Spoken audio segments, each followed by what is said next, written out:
Okay, you are not being able to copy your file from MacBook to external hard drive.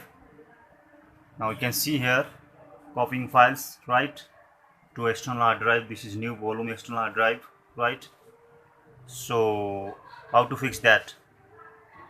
And if your external hard disk is in NTFS format, then format it, right click it, go to format and select replace NTFS with FAT, right?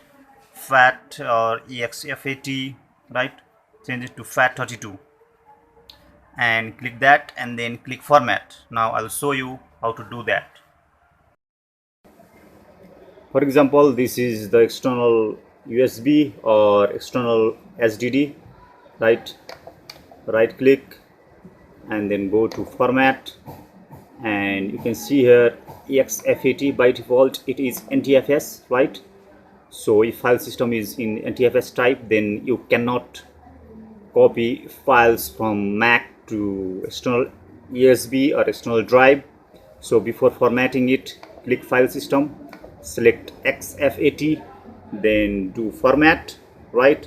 Now after doing this, connect your external device to your Mac and copy the file from Mac and paste it in the external drive, right? There are other methods also, right? You can go to utility and do the stuff. You can change the right protect, right? So easy method is this one. Let me know in the comment this worked for you or not. Thank you very much for watching.